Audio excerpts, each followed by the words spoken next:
So this time last week, I had never run more than 7 kilometers in my entire life. And in 11 days, I'm going to run a marathon. I think your target is a little ambitious, so I'm being perfectly honest. The thing about running this distance is this is hard. I genuinely don't know if I can do this.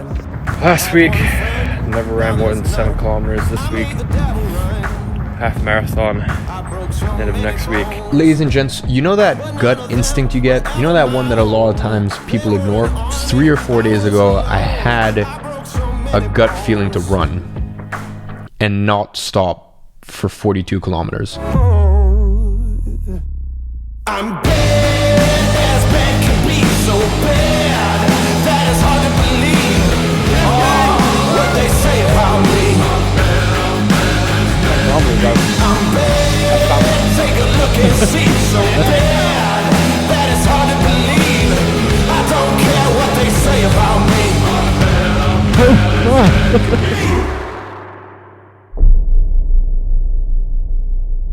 I don't know why, but I have this yearning to do something really difficult to end off the year. Now, literally this time last year, I was embarking on a journey with the team to go to Nepal to visit the schools that we have worked tirelessly the entire year to fund and finance. And that was probably one of, if not the most incredible experiences of my life. And it breaks my heart that this year we can't go visit the completion and opening of these schools or any of the new projects I've funded this year. So between this strange feeling of I need to do something difficult to end this year, something more crazy and difficult than I've ever done before, and push myself in a way that most people don't think is possible, and between that and the sense that like I feel almost a little bit of disattachment from the work that we're doing in Nepal this year, because I said like going into 2020, like one of the things I was looking forward to most this year was putting in all that work. And once again, as I said, going to Nepal and visiting the children, visiting the completed schools as well as the new projects. And I didn't get to have that opportunity this year, and it kind of breaks my heart. I guess it was just kind of serendipity that these two things aligned, and I made the decision that I am going to run a marathon with 14 days of preparation, and I'm going to try to raise 10 grand for Pahar Trust.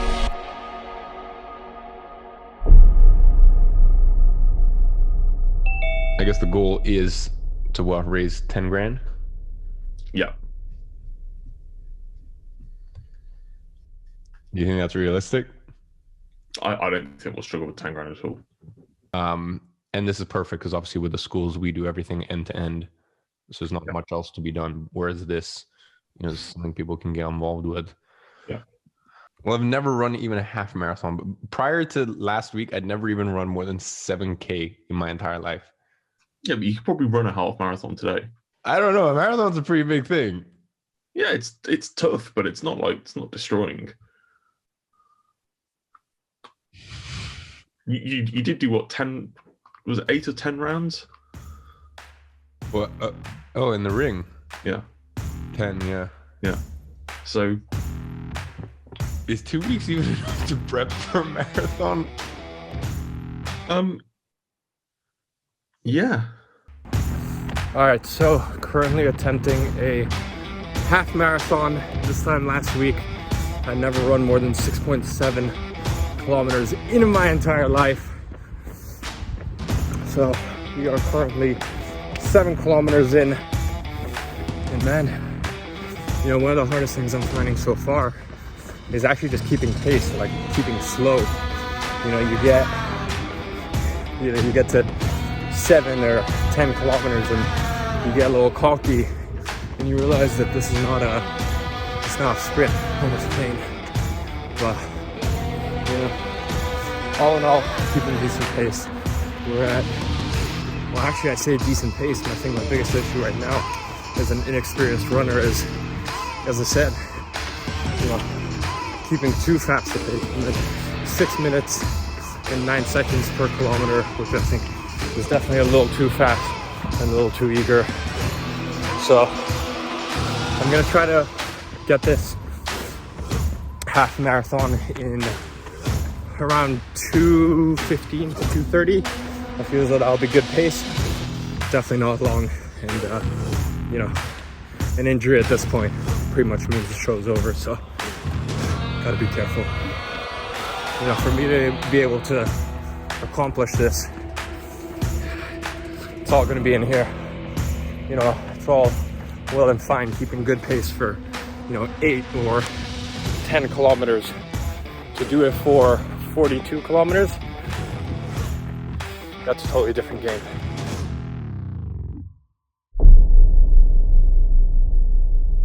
Hey Tom, how you doing? Good, how are you doing? Good. Can you hear me? Yes, sir, all good. Thanks so much for hopping on the phone with me.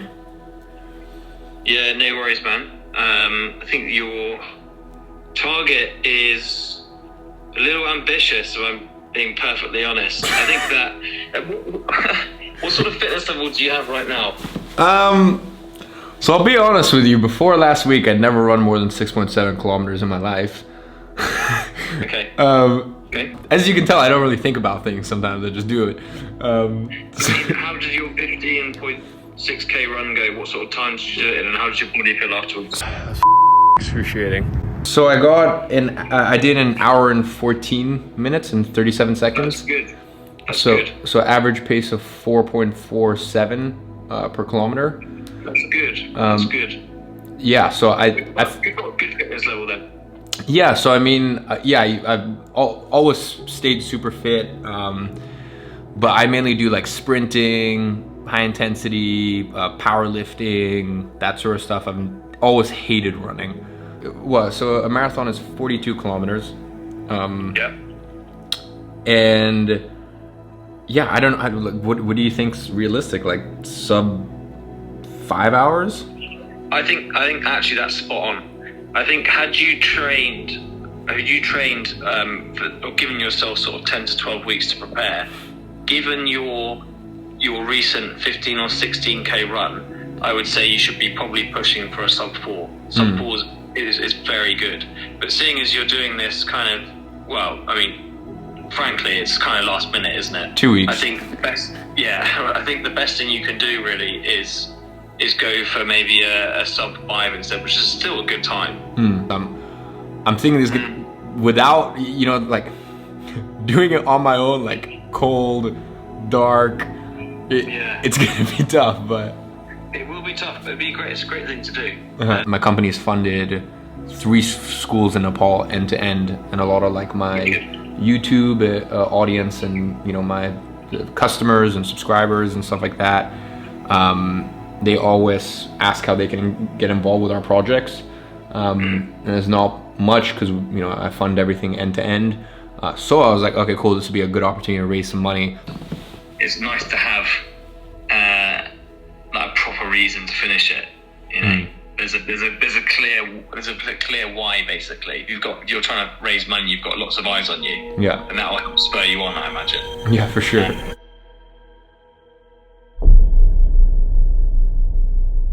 So I'm about to run 30 kilometers, bit of a different environment. You know, it's Sunday in the park, pretty nice day.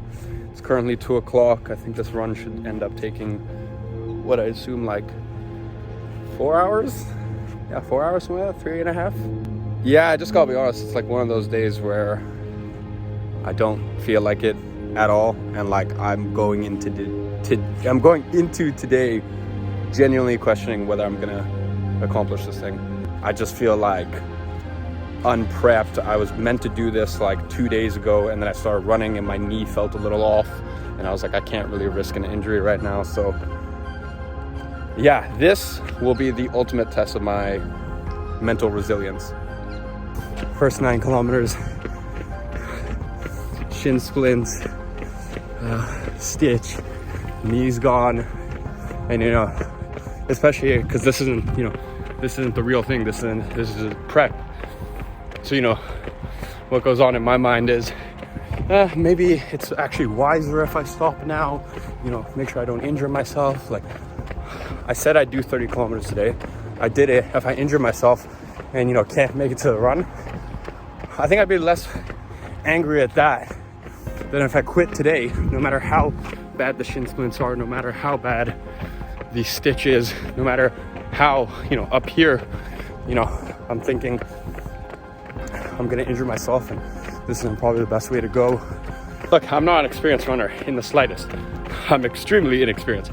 I don't know what the limits are. I don't know how far I should push things. I don't know if, me running now with what feels like, someone piercing a knife through my ankle with every step. That's one of the beauty of going into this, is I have no context. I have that beginner's mind, that Zen beginner's mind. So, as I said before I started running, like 1 foot forward in front of the next and run and just don't stop. And that's kind of where my head's at right now. Is it smart? Is it wise? Is it the good tactical decision? I don't know. But I decided that's the way I'm gonna go about things. All right, so we're just about to come to 20 kilometers. You can tell it's a little different outside from the last time I checked in. And I feel the last 10 kilometers I found my pacing. I'm at 6:30 so far. And it's tough, but we plow on. Well, there we go. 30 kilometers in, I think it was 3 hours and 10 minutes, something like that. I'll have to check. But, it's funny, the last 8 kilometers was just pure bliss. I started the first 5 kilometers, listening to music, and then I switched to Audible, a book called, I think, Born to Run or something like that.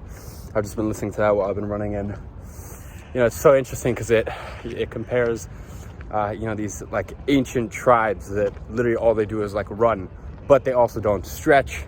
They drink a ton of alcohol. They do everything that you shouldn't do as a runner. And these people smoke like Nike athletes, ultramarathon runners. And, the author of this book, his goal was to find out why. And basically what he concluded to was, or what, he brought it down to was their character. And one big thing that I noticed is one big thing that he mentions is they run and they smile and they laugh and they joke, and almost like while they're running, it's almost like, they almost do a little dance. And I popped on some Stevie Wonder and Michael Jackson last 8 kilometers and just smoked it. It was easy. By the end, I was like smiling the entire way. Literally the last kilometer, like I sprinted, like I had so much left in the tank. Right at the beginning, like the first 4 kilometers, I was like, I genuinely don't even think I can hit 10 today. So that's definitely one little lesson to take with me into marathon day is, man, just like smile. I remember even like I started after listening to this in the audiobook, I started smiling, like forcing myself to smile. Yeah, it's amazing. I'm very, very happy with that.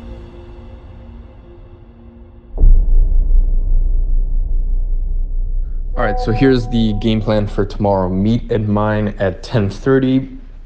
Jimmy will get here for around 11. And we'll head out the house for probably like 12-ish or so. And then it starts. I am not gonna lie. I don't know if you can hear my voice. I don't want to say I'm not well prepared, because it's like, how much preparation could I really do in 14 days? So I think I did everything I could. And granted, I didn't listen to, some of the advice I got about, running 30 kilometers 7 days before a full marathon. And there's obviously other things that, I feel as though like I put more pressure on myself than you really should do that close to a marathon. But as I said, like the timeline was 14 days. And I mean, even at 30 kilometers, like I still don't know what it's like to run 42 kilometers. Like I don't know what happens once you get past 30 kilometers. Like, is that, what happens with your body? Like what happens with your glycogen stores? Like I don't know. Point is, I don't want to say I'm not well prepared. I just, if I'm being honest, I'm just not super confident going into tomorrow. So We'll see how it goes. But however it goes, just make it look good on camera, please.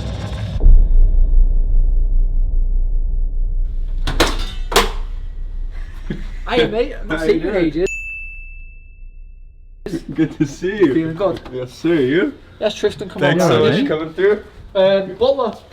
All right. Well, Give me a good angle. I got you a little gift. Don't mind the color. Didn't have any others. Oh, belting, mate. But these are widely known as the best marathon shoes. Carbon plate at the bottom. Will they do the work for me today? Statistically, Yeah. they make you 4% quicker. No way. Yeah. But So- but not in bed. No. So, that's never been your problem. so hopefully this will help you hit the sub 4 hour. Hopefully. And obviously, you know, never leave a man behind, except unless you're coming down from Manchester to help him do his first marathon. Yeah. Then leave him behind to do a sub 5 while you do a sub 4. No, I'll stay with you, mate. I said to him, about 5 miles, my legs are going to start hurting. What's this for? It's like aerodynamic if you run backwards. Literally, yeah. How we feeling, champ? Did you not appreciate the mask? Okay, could be better. Could be better. Yeah, I watched a bunch of like Alexa, set volume to level 2. I watched a bunch of like marathon prep videos this morning, and it only made me realize how unprepared I am. Nice. So yeah, I stopped watching those. But yeah, I guess it just comes down to one simple fact, which is just run and just don't stop. Also, I find it hilarious how just the most beautiful morning this morning. Beautiful all the way leading up to 1, when it starts pissing down rain, which is literally when we start running, so that's nice. Another note, when I ran the 30 kilometers, I stopped like twice, just to piss. For me, I think if you like run a marathon and you walk any of it, except for obviously like a little bathroom break, you just can't say you've run a marathon. So that's that. But the 30 kilometers, I didn't stop for water because obviously I had no water on me and I had no one to give me water or like electrolyte packs or any of this other crap. So yeah, I literally have no idea about like when the ideal time is to drink. I don't even know what to drink. Like, do I drink water? Do I drink Gatorade? I have some like this thing called Tailwind that I got recommended. So yeah, that's the one thing I'll have to figure out is like, when do I stop? Like, what's my strategy with like refueling? Like, what do I do with these like sachets? So yeah.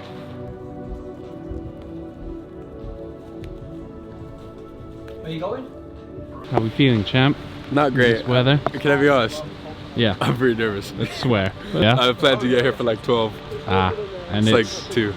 I've procrastinated a little. Did you see how Yeah. many times I went up and down the stairs? Yeah. Jimmy, how you feeling? Yeah, sweet. Yeah. How do you think of Iman? How he's feeling right now?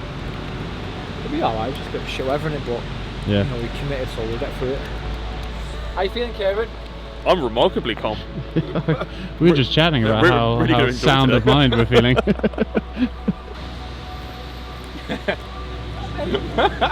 Let's do a couple rounds up and down. Story.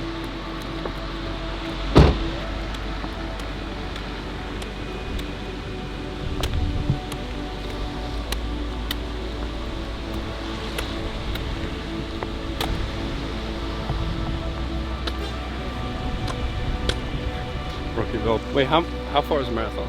26. No, it's 42.1, I think. It's always good to type in before you start. Don't actually know, so going in kind I of could just run more, you know? Okay, 42.2 Okay. to be safe. Okay. That extra 0.5k. Should probably get going, eh? Yeah, I know. You gonna procrastinate any longer? I kind of need to pee again. Oh, do you? Nice. That's why you wear your diaper. Oh, nice, yeah. Thanks. There we go. Remember that time I ran and it went kaput on me, or like just ended the workout Yeah. for some reason?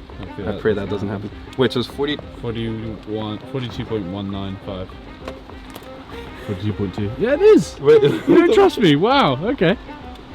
42.195. Okay, so 42. Look at that. Okay, I might just be procrastinating again. Let me just double check it one more time. All right. 3, 2, 1.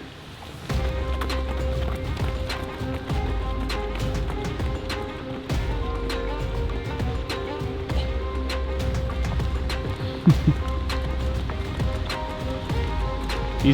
you in a bit. See you next round.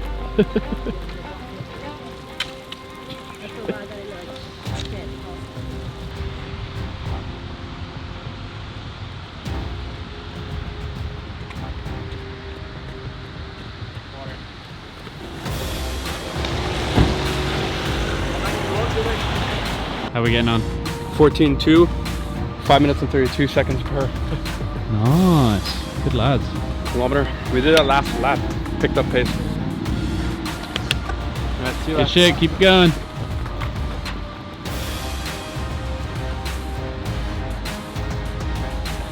Alright, Kieran, what's the news? We're now up to 1090 on GoFundMe. Thanks to some very generous donors. Average last 5 kilometers in 5 minutes. Good sh**.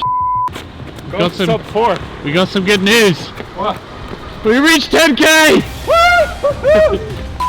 Yeah.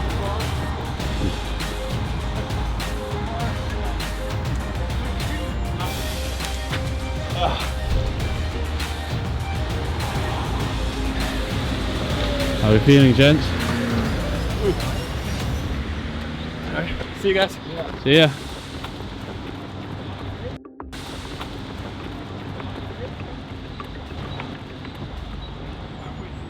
Push on.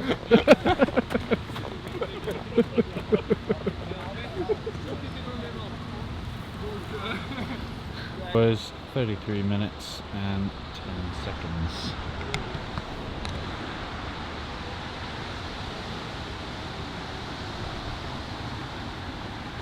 Woo! It's in the boot.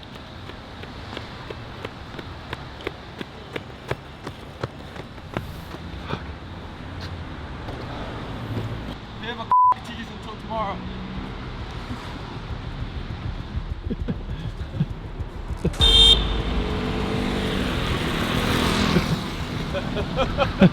Let's not get run over. I go to America! We lost him to another break. Really trying to show my sub 4K. There you go. There is another drink there as well. Yeah, I'll get. I think so, like 2 and just a tad bit more laps. Yeah, you're gonna finish before you get here Hmm? as well. You won't finish back here. Yeah, I know. How's the, let's see the stats.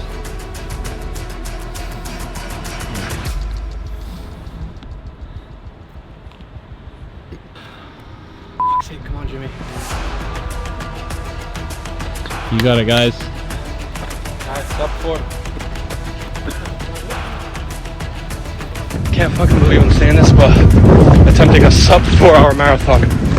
We're at 31 kilometers, 5 minutes and 26 seconds per kilometer. But in hellhole now.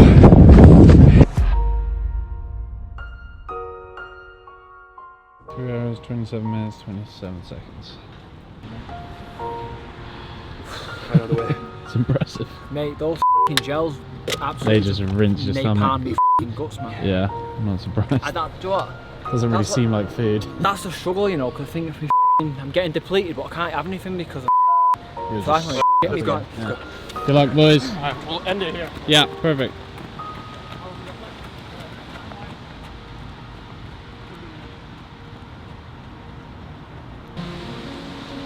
Not done yet. 300 more meters. Keep going, bro. Push it.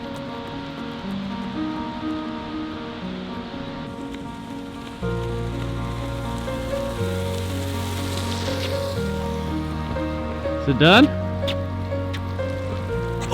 Good bro. Some 4-hour marathon. Holy 350. you smashed it. Holy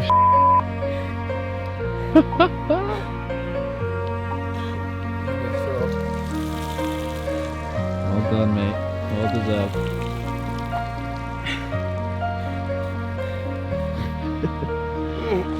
Good shit.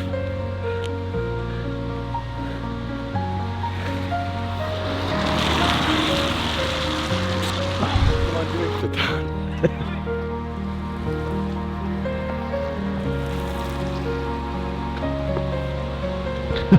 Well done. God. There's water and stuff in the front seat.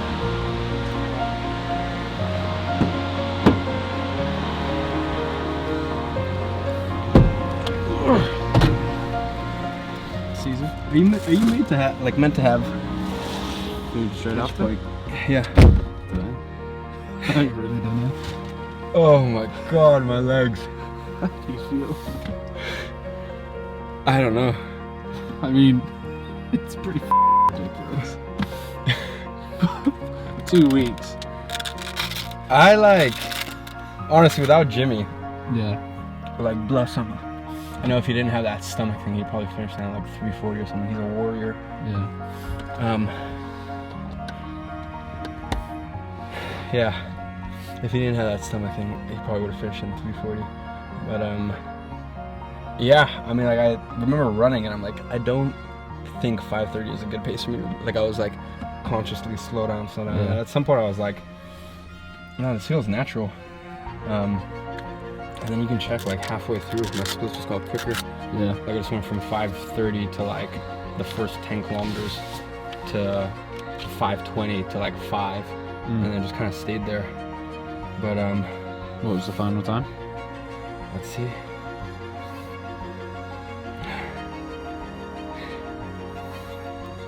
I ran an extra 40 meters.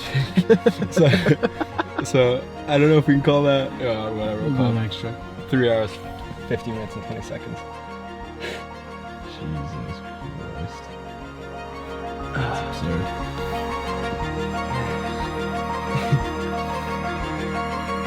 Well done. Thank you, good sir.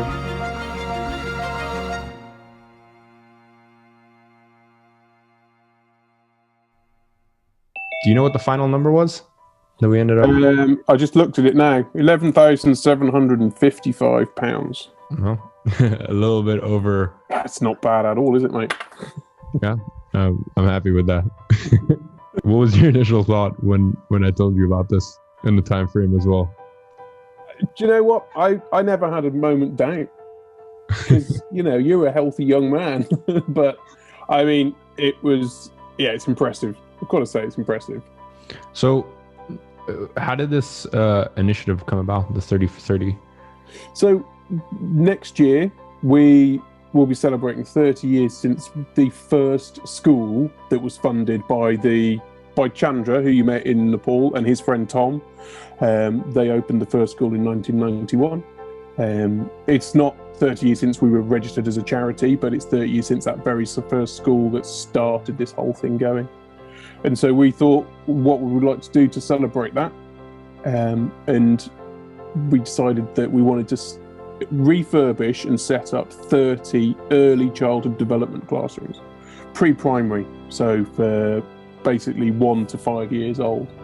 The first 8 years of a child's life is so important because that's when your brain is being wired. You could argue that when you hit puberty, that it just completely rewires again, but that's so important, that period. It has massive impacts on the likelihood of children to stay in school, to attain minimum reading, minimum maths, and so we've just decided that actually let's raise £50,000 and refurbish 30 ECD classrooms. We're pinning down £50,000, and that should be enough for us to achieve those 30 on various different levels. So, out of curiosity, and I'm not going to say it specifically in case this portion goes up on YouTube, but let's call it the illness and everything that's gone on in the world this year. How's that affected you guys as an organization? Like, 'cause I can imagine you had a lot of funders pull out, have to reassess budgets, or was it the opposite? Like, what did 2020 look like for Pahar Trust? It's been very challenging. I mean, it's been challenging for everybody, hasn't it? Our work's got cancelled or paused. All our work's got paused. But we also, you've got to realise that the teams that we have building the schools, many of them are 400 plus kilometres away from home.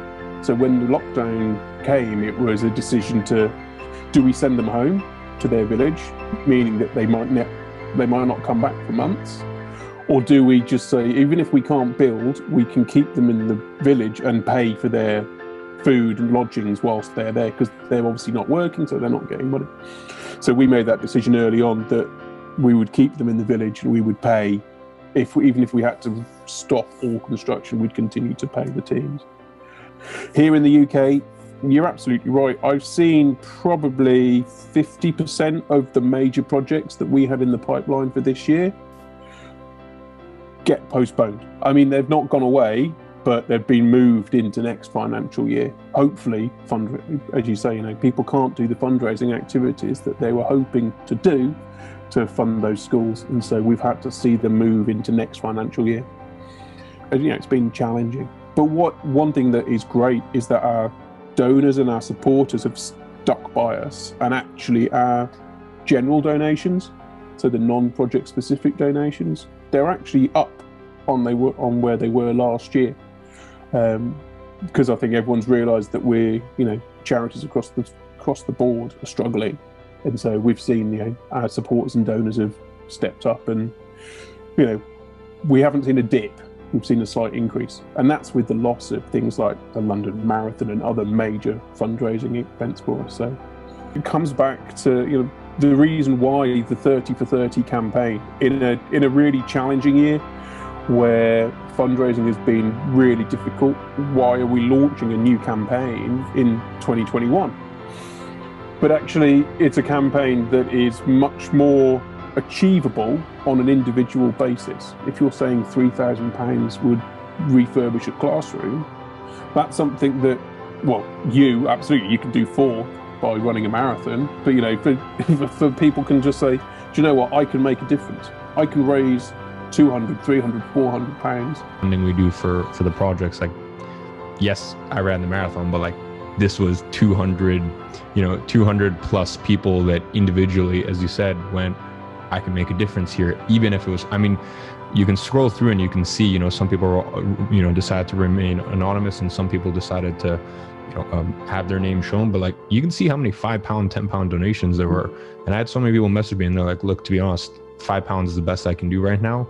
But, it speaks volume of their character. So, that was a perfect example right there. So, I think it's, as I say, I've never really had a doubt that you'd manage to do it, because I don't think you're that kind of guy that's going to give up. And So but as I say, next year 30 for 30, it's going to be great. And if you fancy running another marathon, feel free.